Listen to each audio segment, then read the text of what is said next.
Is reality actually real? Questioning if our lives are not just insignificant in the universe, but the whole universe is as insignificant as a simulation running in a whole something bigger. If you watched The Matrix before or a similar story, you're probably familiar with this idea. However, Sword Art Online, SAO, took this idea to a whole different level, creating a plot that for many is just adventure, fantasy, and action, but I want to argue and reflect on why I think it also mixes cosmic horror and post-human ideas. For this purpose, I'll focus only on Sword Art Online, War of the Underworld. Without giving too much spoiler, this season focuses on a simulated fantastic reality where the human kingdom is at war with the demons or monster factions. Due to certain circumstances, some outside real humans start fighting over the control of this fictional realm and insert themselves as players into the simulation.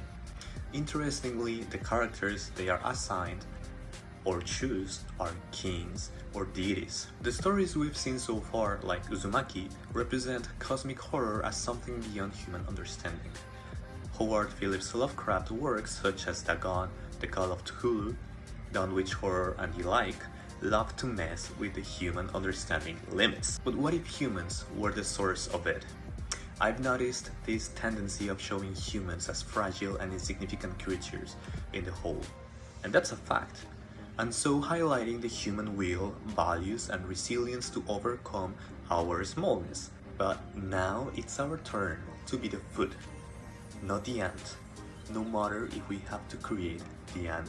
Once the fictional humans in SAO face the truth of their world, they start experiencing fear and anxiety, fearing that all that they have felt, thought, lived, loved, and hated was never a thing in reality. In some way, after giving them a taste of what life is, the monster, the real humans, start dehumanizing them, leading them to an authentic design process. The paradox here is those ugly emotions and design experienced by the characters are real. We can generate a contrast of the art emotion and the personal emotion in other media.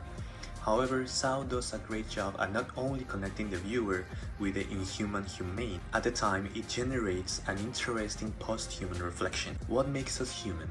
Or what in the world gives us the right to define what a human is? Some real humans, possessing a physical body, are inhumane in nature, while simulated humans in the story, who lack a body, are more virtuous and humane. If we, the real humans, sometimes are so inhumane and sometimes do not completely understand what makes us human, how can we claim to have the right to deny their reality?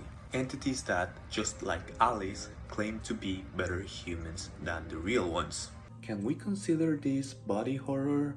We have fear and technological anxiety, fear of watching one's bodily humanity being questioned by a perfect, humane inhuman. Characters capable of feeling, thinking, and living a great part of the human experience.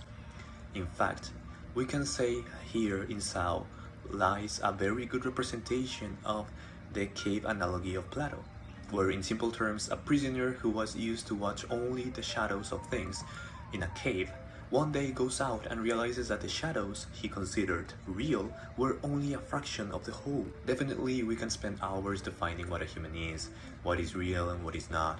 In my opinion, in some way we can say that fictional characters are part of reality, or an extension of that experience, because we can connect and sympathize with them, feel and learn through their lives, as they can provoke reflection processes that may lead the path to reach design. Also, I found a binary here. There is fiction in our life and reality in fiction. There are inhumane humans and humane inhumans. One can be without the other.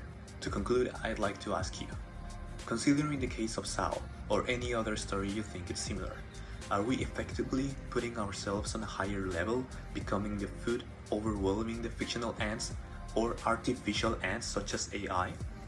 Or those ants can be considered as real as us? Do you think that thanks to technology, one day the fictional and real worlds will merge and become one? I am Miguel and thank you for your attention.